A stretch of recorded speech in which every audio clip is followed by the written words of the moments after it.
জিহ্বার লক্ষণে ওষুধ বাছাই। রোগীলিপি শুধু তথ্য সংগ্রহ না, এটি আমাদের সঠিক ডায়াগনোসিস এবং একক সঠিক প্রেসক্রিপশনের মূল ভিত্তি। রোগী যা বলে তার ভেতরেই লুকিয়ে থাকে ওষুধের সূত্র। তাই আজ মনোযোগ ধরে রাখুন, স্টেপ বাই স্টেপ আমরা শিখব রোগীলিপিতে জিহ্বার লক্ষণ কতটা গুরুত্বপূর্ণ এবং কিভাবে এই জিহ্বাই শেষ পর্যন্ত 5টি সম্ভাব্য ওষুধের মধ্যে একটি ওষুধকে নির্ধারণ করে দেয়। আলোচনার শুরুতেই আমরা দেখতেছি জিহ্বার লক্ষণের ওষুধ বাছাই। মনে করি রোগীর সব লক্ষণ র্যাপাটাইজেশন করার পর জেলসিয়াম, ল্যাকেসিস, মাক্সল, ফসফরাস এবং জিঙ্কাম মেটালিকাম 5টি সম্ভাব্য ওষুধ পেলাম। এখন প্রশ্ন হচ্ছে, এই 5টি ওষুধের মধ্যে একক সঠিক ঔষধ কিভাবে বাছাই করব।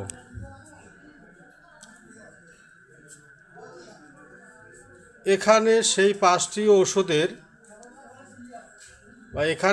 5টি ওষুধ রোগীর জিহ্বার চিত্রের সাথে সবচেয়ে বেশি সদৃশ ওষুধকে নির্বাচন করব।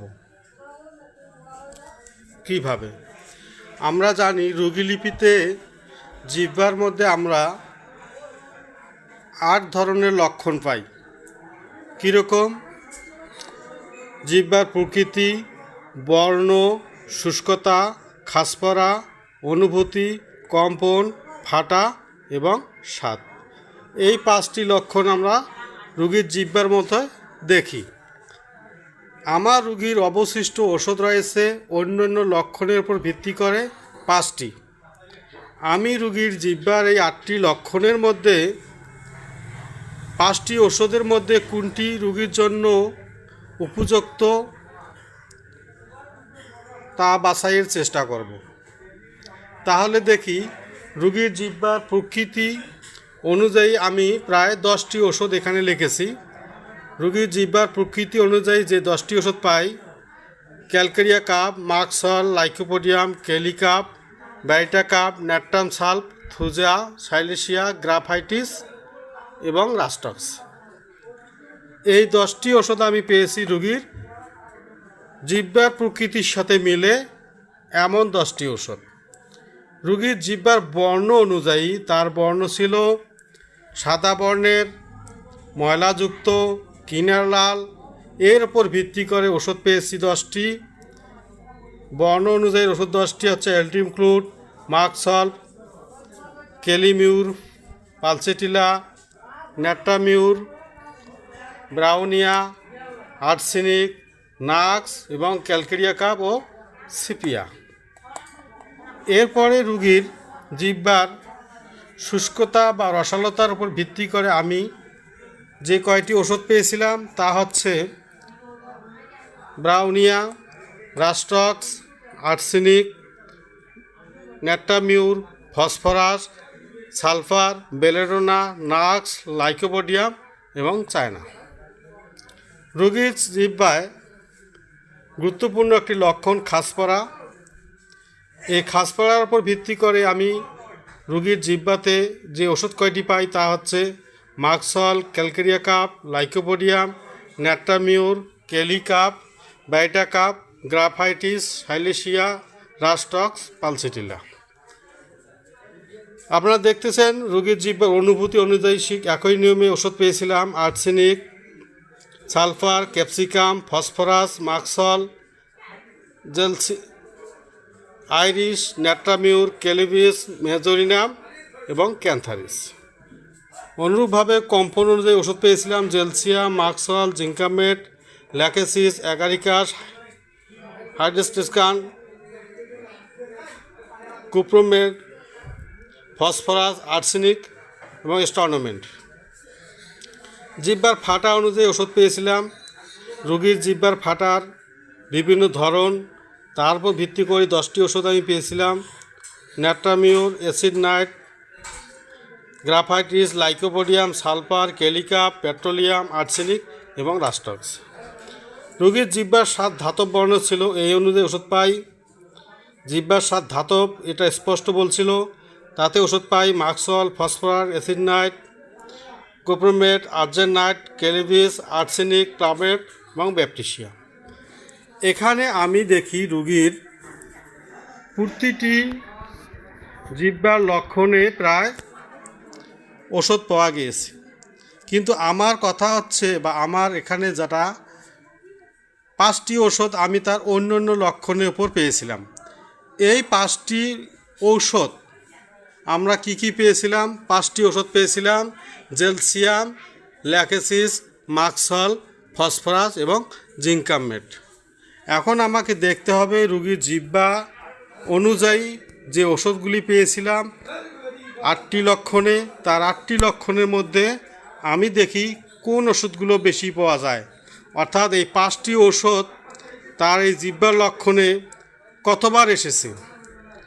তার এই জিহ্বার 8টি লক্ষণে উপরোক্ত 5টি ওষুধ কতবার এসেছে। আমি প্রথমে দেখে নেই জেলসিয়াম।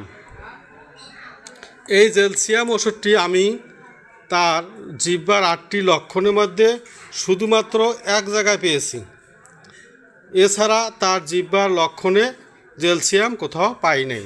সেক্ষেত্রে আমার রোগীর এই 8টি লক্ষণের মধ্যে জেলসিয়াম পেয়েছি একটা, ঠিক একইভাবে ল্যাকেসিসকে খোঁজার পর তার এই জিহ্বার 8টি লক্ষণে জিহ্বাতে আমি ল্যাকেসিস পেয়েছি শুধুমাত্র একবার। আপনারা দেখতেছেন কোন জায়গায় পেয়েছিলাম, জিহ্বার কম্পনে তার ল্যাকেসিস পেয়েছিলাম। তাছাড়া জিহ্বার লক্ষণে বা অন্য কোনো লক্ষণে জিহ্বার আমি ল্যাকেসিস পাই নাই, সেহেতু ল্যাকেসিস 1। এরপরে আসলো মাক্সল। রোগীর তথ্য অনুযায়ী মাক্সল আমি পেয়েছিলাম। রোগীর প্রকৃতিতে আমি মাক্সল পেয়েছি, রোগীর বর্ণ অনুযায়ী মাক্সল পেয়েছি, রোগীর শুষ্কতা অনুযায়ী মাক্সল পাই নাই, রোগীর খাসপারা অনুযায়ী মাক্সল পেয়েছি, রোগীর অনুভূতি অনুযায়ী মাক্সল পেয়েছি, এবং রোগীর জিহ্বার কম্পন অনুযায়ী মাক্সল পেয়েছি। রোগীর জিহ্বার ফাটা অনুযায়ী আমি মাক্সল পাই নাই, কিন্তু রোগীর জিহ্বার স্বাদ অনুযায়ী মাক্সল পেয়েছি। সেক্ষেত্রে আমি দেখলাম রোগীর তার জিহ্বার যে লক্ষণ আমাকে দিয়েছিল, যা আমি পেয়েছিলাম, তার এই লক্ষণ 8টির মধ্যে প্রায় 6টির মধ্যে আমি মাক্সল পেয়েছি, এজন্য মাক্সল 6। এখন দেখি জিহ্বা ফসফরাসের কি কি লক্ষণ পেয়েছি। রোগীর জিহ্বায় ফসফরাসের লক্ষণ পেয়েছিলাম। প্রকৃতিতে আমি ফসফরাস পাই নাই, রোগীর জিহ্বার বর্ণের উপর ভিত্তি করে আমি ফসফরাস পাই নাই, তবে রোগীর জিহ্বার শুষ্কতা অনুযায়ী আমি ফসফরাস পেয়েছি। রোগীর জিহ্বা খাসপারা, এতে আমি ফসফরাস পাই নাই।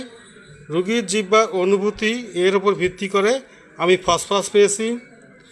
কম্পন অনুযায়ী আমি ফসফরাস পেয়েছি। কম্পন অনুযায়ী দেখেন আপনারা, এই যে কম্পন অনুযায়ী জিহ্বায় আমি ফসফরাস পেয়েছি। সেই সাথে জিহ্বার ফাটা অনুযায়ী রোগীর আমি ফসফরাস পাই নাই, কিন্তু জিহ্বার স্বাদ অনুযায়ী ফসফরাস পেয়েছি। এক্ষেত্রে আমি দেখি রোগীর 8টি লক্ষণের মধ্যে ফসফরাস ওষুধটি ব্যবহার হয়েছে বা এসেছে মাত্র 4বার। এছাড়াও রোগীর আরেকটি ওষুধ 5টি ওষুধের মধ্যে, তা হচ্ছে জিঙ্কাম মেটালিকাম। আচ্ছা, জিঙ্কমেটের মধ্যে আমি দেখি কতটি ওষুধ জিহ্বার কতটি লক্ষণে বা কোন লক্ষণে আমি জিঙ্কাম পেয়েছি। শুধুমাত্র রোগীর প্রকৃতি, শুষ্কতা, জিহ্বার খাসপারা, জিহ্বার অনুভূতি, জিহ্বার কম্পন, জিহ্বার ফাটা এবং জিহ্বার স্বাদ, এই 8টি লক্ষণের মধ্যে একটি মাত্র লক্ষণে আমি কি পেয়েছিলাম? জিঙ্কাম পেয়েছিলাম। দেখবেন সেটা জিহ্বার কম্পন অনুযায়ী তার একটি ওষুধ পাওয়া গেছিল জিঙ্কাম।